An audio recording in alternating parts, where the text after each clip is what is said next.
आज की जो कहानी मैं आप लोगों को सुनाने और बताने जा रहा हूँ, ये कहानी सुनने के बाद शायद आप लोगों को भी विश्वास नहीं हो। जो लोग जिंदा रहते हैं उनका तो इंश्योरेंस होता ही है, लेकिन इस कहानी में उन लोगों की भी कहानी आप लोग को सुनाएंगे जो मर चुके हैं, जिनकी मौत हो चुकी थी, फिर भी उनका इंश्योरेंस होता है और इंश्योरेंस होने के बाद उनका खुद पैसा भी मिला करता था और पैसा उनके घर वालों को नहीं, कोई और लेके जाया करता था। और ये पैसा कुछ हजारों कुछ लाखों रुपए का नहीं रहता है, ये स्कैम करोड़ों रुपए का होता है। और ये जो पुलिस खुलासा करती है, संबल पुलिस खुलासा करती है, आखिर कैसे इस बड़े स्कैम का खुलासा होता है, कैसे मरे हुए लोग का भी इंश्योरेंस होता था और कैसे उन लोगों का भी इंश्योरेंस हुआ करता था जिनका इंश्योरेंस करके उसके बाद में उनका मर्डर कर दिया जाता था। पूरी घटना इस कहानी के माध्यम से बताएंगे। उससे पहले आप लोग से रिक्वेस्ट करते हैं, अगर आप हमारे चैनल पर नए हैं और कहानी सुनने के शौकीन है, सच्ची कहानी, तो आज ही अपने भाई के चैनल को, सुपर फास्ट स्टोरी के चैनल को सब्सक्राइब कर दीजिए। आपका भाई बहुत ज़्यादा जॉब मेहनत करता है, यहाँ पर जॉब करने के बाद टाइम मिलता है तो आप लोग के लिए मैं वीडियो बनाता हूँ। 2 दिन बाद मैं आप लोग के लिए वीडियो बना रहा हूँ क्योंकि 2 दिन से बहुत ज़्यादा टाइम था। तो प्लीज़ सपोर्ट कीजिए लाइक और कमेंट करके। तो नमस्ते, आदाब, सत श्री अकाल। आज की जो सच्ची घटना मैं आपको सुनाने और बताने जा रहा हूँ, ये घटना जनवरी 2025 से शुरू होती है। रात का टाइम रहता है, सर्दियों का टाइम रहता है, बहुत ज़्यादा कोहरा रहता है और कड़ाके की ठंड रहता है। जब एक एडिशनल एसीपी होती है अंकिति शर्मा, जब अपने आदमियों के साथ में वो रोड पर पेट्रोलिंग कर रही होती है, जा रही होती हैं, तभी वो देखती हैं कि उनके बाजू से एक कार निकलती है बहुत स्पीड से और तेजी से जा रही होती है। और उनको ये लगता है देख के कि रात के टाइम में कड़ाके की ठंड में कोई भी गाड़ी वाला इतना स्पीड से नहीं जा सकता है। इसके लिए वो तुरंत वायरलेस पे मैसेज देती हैं कि अभी इस रोड से इस लाइन पे एक गाड़ी जा रही है बहुत स्पीड में, उस गाड़ी को रोको और रोकने के बाद पूछताछ करो और उसकी जांच करो। अब भाई एडिशनल एसपी का हुक्म रहता है, पुलिस वाले तुरंत रोड में एक ट्रक लगा देते हैं और ट्रक लगाने के बाद तुरंत पुलिस वाले उस कार को रोक लेते हैं। रात का टाइम हुआ रहता है।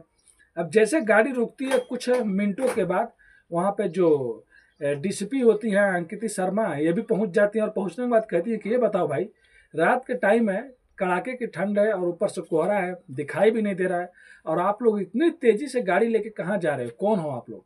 तो वो लोग कहते हैं कि हम लोग को कहीं पे जाना है, तेजी है। अब जो अंकिति शर्मा जो एडिशनल है डीसीपी होती हैं, वो कहते हैं ठीक है गाड़ी का चेक करो। जब गाड़ी चेक होता है तो 11.5 लाख रुपए कैश मिलता है और उसके बाद और भी चीज़ें मिलता है, 19 क्रेडिट कार्ड। तो पैसे तो आम बात है, 11.5 लाख रुपए कुछ ज़्यादा नहीं है।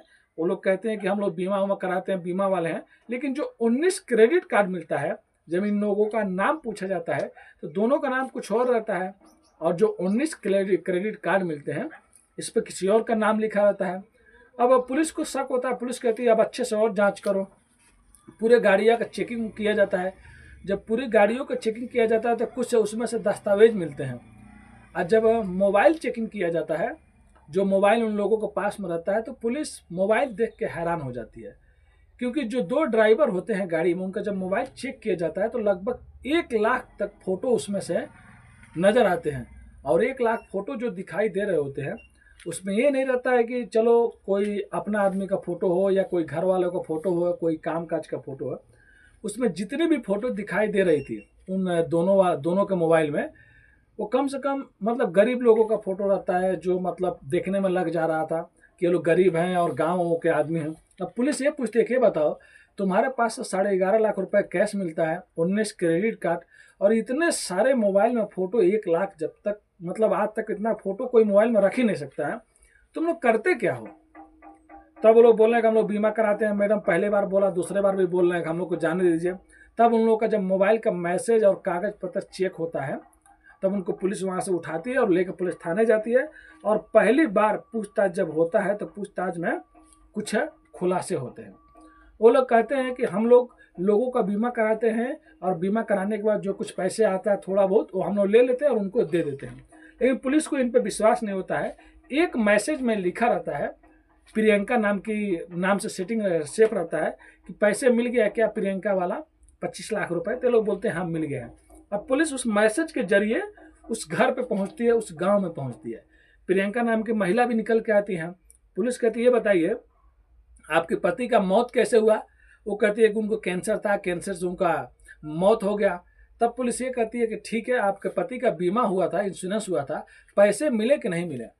तब प्रियंका एक कहानी सुनाती है। प्रियंका कहती है दिसंबर की बात है 2023 की, जब ये लोग आते हैं घर पे, आने के बाद कहते हैं कि आपकी पति का तो ज़्यादा प्रॉब्लम है, कैंसर का बीमारी है, और हम लोग अगर बीमा कर देंगे तो 25 लाख रुपए मिलेगा और आप अच्छे से इलाज भी करवा सकती है। दिल्ली से भी आपका इलाज पति का चल रहा था लेकिन अच्छे नहीं हुए थे, लेकिन इसमें 1-1.5 लाख रुपए लगेगा।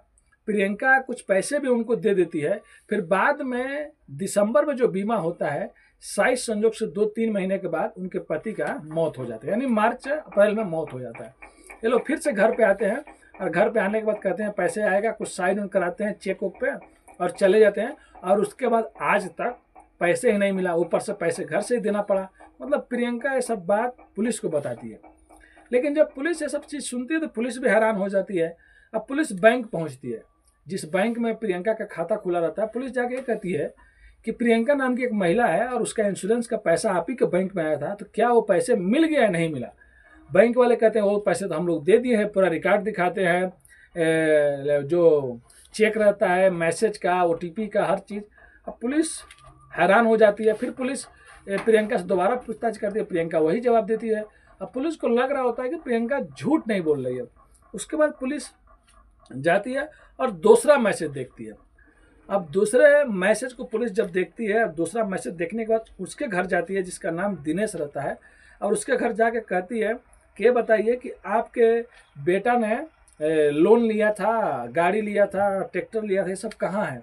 तब घर वाले कहानी सुनाते हैं कि दिनेश 2 साल पहले ट्रैक्टर और बाइक ले लेता है और लेने के बाद कभी शराब नहीं पीता था, और अचानक जब से ये गाड़ी और घोड़ा ले लिया तब से शराब पीने लगा, और एक दिन 2 साल बाद उसकी रहस्यमय तरीके से मौत हो जाती है। आज तक कोई जानता ही नहीं था, मतलब उसकी मौत कैसे हुई। और उसके बाद जो गाड़ी उड़ी रहता है, इंश्योरेंस कंपनी जहाँ से लिए रहते हैं वहाँ पे चली जाती है। जब उनके फादर जो होते हैं वो जाते हैं, जो कहते हैं कि मेरा बेटा ने जो गाड़ी उड़ी लिया था अब वो नहीं रहा, भाई लोन माफ़ हो जाएगा। तो पता चलता है कि जो नॉमिनी था वो नॉमिनी गाड़ी लेके चला गया। अब नॉमिनी कौन था पता ही नहीं चलता है। फिर पुलिस कहती है ठीक है। अब तीसरा जो मैसेज दिखाई देता है उनका नाम त्रिलोचन रहता है। त्रिलोचन जी के घर पुलिस जाती है। जाने के बाद कहती है कि बताइए आपके जो घर में त्रिलोचन नाम के जो व्यक्ति थे, इनके इंश्योरेंस का पैसा 5 जो पॉलिसी लिया गया था वो पैसा आप लोग को मिला कि नहीं मिला। अब घर वाले सुनते हैं तो कहते हैं पुलिस से कि आप एक ऐसी बात कर रहे हैं, उनका इंश्योरेंस कब हुआ था। तब वो लोग कहते हैं कि उनका इंश्योरेंस यही मार्च अप्रैल 2024 में हुआ था। तब घर वाले कहते हैं कि नहीं, पूरा सोच समझ के आप लोग बताइए कि कब का इंश्योरेंस है। तब वो लोग कहते हैं 2024 है, मार्च अप्रैल का है। तब घर वाले कहते हैं आप लोग गलत बात कर रहे हैं पुलिस से, कि उनकी मौत तो दिसंबर में ही हो गया था 2023 में कैंसर की वजह से। अब पुलिस फिर यहाँ पे भी चौंक जाती है। जिस शख्स का मौत 2023 दिसंबर में कैंसर से हो गई है, उसके नाम पे फरवरी मार्च में पॉलिसी खरीदा जाता है 5, और उसके बाद फिर जून में ये दिखा दिया जाता है कि उसकी मौत हार्ट अटैक से हो गई है, दिल के दौरे से हो गई है, और वो भी पैसा मिल गया है। यानी कि ऐसे कर करके एक एक कहानी पुलिस के सामने ऐसी ऐसी आती है, पुलिस भी सोच में पड़ जाती है। उसके बाद पुलिस उन लोगों को जिनको पकड़ी रहती है उनके जरिए और भी लोगों को गिरफ्तार करती है, और एक गिरफ्तार करते करते 51 लोग पुलिस की हिरासत में आ जाते हैं, 51 लोग पकड़े जाते हैं। और जब ये सब चीज़ उनसे पूछा जाता है कि तुम लोग चलाते कैसे हो, करते कैसे हो, कैसे लोगों को फंसाते हो, तब पता चलता है कि ये जो लोग मर गए हैं उनके भी नाम पर पॉलिसी भी खरीदा करते थे, और फिर बाद में 2-4 महीने के बाद वो पैसे ले लिया करते थे। या जो आदमी बीमार है, जो मरने वाले हैं 6 महीना में, 2 महीना में, 1 साल में, उनके नाम पे ये लोग पॉलिसी कराते थे पैसे का कुछ लालच देके। जब ये लोग मर जाते थे तो ये लोग पैसे ले लेते थे। पुलिस कहती है कि तुम लोग पैसे कैसे ले लेते हो, जब तुम लोग बैंक में उनका कार्ड है, बैंक में उनके नाम पे सब चीज़ें। तब ये लोग कहते थे कि जब हम लोग किसी का भी पॉलिसी करवाते थे, इंश्योरेंस करवाते थे, तो बैंक में खाता खुलवाने के टाइम में जो उसमें मोबाइल नंबर दिया जाता था, उसमें हम लोग अपने आदमी का मोबाइल नंबर दे दिया करते थे। और उसके बाद से वहाँ पे जितना भी ओरिजिनल कागज़ रहता था, जैसे कि आधार कार्ड हो गया, पैन कार्ड, ये सब हम लोग रख लिया करते थे कि अब पैसा आएगा तो फिर आप लोग हम लोग वापस कर देंगे। और उसके बाद चेक पे 1 या 2 चेक पे खुद उन्हीं लोगों से साइन करवा लेते थे लोग, डेट तारीख नहीं डालते थे। और बाद में जब वो लोग मतलब मौत हो जाती, वो लोग मर जाते, तब ये लोग जाके पैसे खुद निकाल लेते थे। यानी कि इस कांड में पूरा बैंक भी मिला था और कुछ इंश्योरेंस कंपनियां के कुछ लोग भी मिले हुए थे और कुछ डॉक्टर भी मिले हुआ करते थे जो डेथ सर्टिफिकेट बनाते थे झूठा झूठा।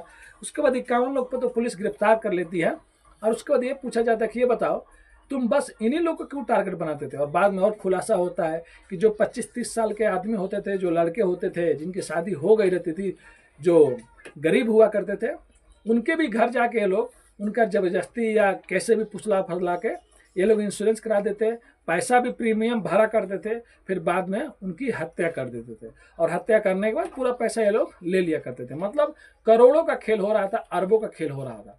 जब उनसे ये भी पूछा जाता कि ये बताओ तुम लोग कहाँ कहाँ करते हो, तो लोग बोल रहे थे कि जितना भी मतलब हिंदी मतलब इतनी हो गया, राज्य हो गया, जैसे कि यूपी हो गया, बिहार हो गया, गुजरात हो गया, महाराष्ट्र हो गया, साउथ का छोड़ के यहाँ पे हिंदी में सब जगह इन लोग का गैंग और ये सब चीज़ चला रहे थे। क्योंकि साउथ में लोग नहीं जाना चाहते थे क्योंकि यहाँ की भाषा उनको आती नहीं थी, खुद वो लोग ऐसा बात बता रहे थे। फिर उनसे ये भी पूछा जाता है कि ये बताओ तुम लोग ये सब करते थे और किसी को मार भी देते थे, तो एक कहानी और सामने आती है। जो ये लोग गैंग चला रहे थे, इसी गैंग में एक आदमी होता है, उसका भाई एक विकलांग होता है, विकलांग जो अच्छे से चल नहीं पाता था। उसका भाई अपने ही भाई का कत्ल करता है और अपने भाई के कत्ल करने के बाद उसके इंश्योरेंस के पैसे लेके ऐश करता है। मतलब एक दिन ऑटो में अपने भाई को लेके जा रहा होता है और ऑटो से जानबूझ के अपने भाई को धक्का दे देता है और धक्का देने के बाद उसका भाई नीचे गिर जाता है, ऑटो थोड़ा सा आगे बढ़ जाता है। अब ऑटो वालों को बोलने लगता है कि आप कैसे गाड़ी चला रहे हैं, देख नहीं रहा कि पीछे एक विकलांग आदमी बैठा हुआ है। और उसके बाद उसके भाई को सर में थोड़ा चोट भी लगा रहता है। अब जिस साइड में चोट लगा रहता है उसी साइड में खूब तेजी से एक बार और जमीन पर मारता है, रोड में मारता है, उसके भाई को वहीं पे मौत हो जाती है। उसके बाद पुलिस आती है, पुलिस आने के बाद डॉक्टर लोग भी यही सर्टिफिकेट बनाते हैं, पोस्टमार्टम में भी यही आता है कि वो ऑटो से गिरने के बाद उसका सर में चोट आई और उसकी मौत हो गई। और गवाही देने वाले भी ऑटो के लोग रहते हैं। सोच सकते हैं अपने भाई का मर्डर करता है और इंश्योरेंस के पैसे ले लेता है। ऐसे कर करके कम से कम करोड़ों अरबों रुपए लोग मतलब कमा लिए रहते हैं। और उसके बाद संबल का कुछ इलाका रहता है जहाँ पुलिस फिर से जांच करती है, अच्छे से चेक इन करती है, तो 25 से 30 ट्रैक्टर ऐसे मिलते हैं जो ये लोग लोन पे दिलवा देते थे, किसी का लोन ले लो पैसा हम लोग भरेंगे, और पैसा वो लोग भी भरते थे और उसके बाद ये लोग उनका मर्डर कर देते या उनकी मौत हो जाती। फिर नामनी में ये लोग अपना ही नाम डाल कर रखते थे और बाद में ये लोग खुद खींच लेते थे। तो पुलिस वो पूरा ट्रैक्टर जब्त कर लेती है और उसके बाद ये और भी आगे चल रहा होता है कि कौन कौन और इसमें शामिल है, कौन कौन शामिल नहीं है। तो ये खुलासा संबल पुलिस करती है। तो आपके भी एरिया में, आपके भी गांव में इसमें कोई ऐसा कुछ आता है तो सोच समझ के अपना इंश्योरेंस करवाए या सोच समझ के किसी को अपना डेटा बताए। और ये जो खुलासा होता है इसमें बस यही लोग शामिल नहीं थे। इन लोगों को कैसे मालूम चल जाता था किसी गांव में कोई आदमी बीमार है, या कैसे किसी को ये मालूम चल जाता है कोई आदमी मरने वाला है। ये सब में बहुत बड़ा नेटवर्क था। जो गांव के लोग भी बहुत से लोग शामिल थे जिनको कुछ पैसों के लिए वो लोग बता देते थे कि ये आदमी मरने वाला है, ये आदमी बीमार है, और ये लोग उसके बाद अपना चाल चलते थे और ऐसे लोगों को फंसा के उनका बीमा कराते। या तो वो मर जाते तो पैसे ये लोग ले लेते, या उनको मार के ये लोग पैसे ले लेते। लेकिन अगर ये लोग चाहते तो शायद उसमें किसी लोग को किसी को कभी कुछ पैसा ही नहीं दिए थे। ये तो यहाँ पे जो अंकिति शर्मा जो होती हैं एडिशनल पुलिस ऑफिसर, ये अगर पीछा नहीं करती और ये आगे बोलती नहीं गाड़ी को रोकने के लिए तो शायद ये कहानी, ये पर्दाफाश कभी होता ही नहीं। तो ये थी कहानी जो 2025 जनवरी में पुलिस वाले इनको पकड़ते और उसके बाद इसका खुलासा होता है। ये ज़्यादा वायरल नहीं हुआ था लेकिन ये बहुत बड़ा स्कैम था। पुलिस अभी भी उसकी जांच कर रही होगी और जो भी इसमें आरोपी होंगे 100% उनको पकड़ा जाएगा और उनको जेल भी होगी, क्योंकि बहुत से लोगों का इसमें कत्ल भी हुआ होगा। तब जो भी कहानी में सामने आएगा इसके बाद मैं आप लोग को जरूर सुनाऊंगा। और ये कहानी में क्राइम तक के एक साहब है शम्स ताहिर साहब, उन्हीं की कहानी है, उन्हीं की कहानी मैं कॉपी कर रहा हूँ और आप लोग को सुना रहा हूँ। प्लीज़ उनसे भी रिक्वेस्ट है, उनके टीम से भी रिक्वेस्ट है, अगर हमारी वीडियो कभी देखें तो प्लीज़ कॉपीराइट स्ट्राइक नहीं मारे। मैं आपका भाई बहुत ज़्यादा मेहनत करता हूँ, तो अपने भाई को भी प्लीज़ सपोर्ट करें। मिलते हैं नेक्स्ट वीडियो में फिर से कुछ अच्छी कहानियों के साथ। अभी के लिए अलविदा लेते हैं आप लोगों से। धन्यवाद।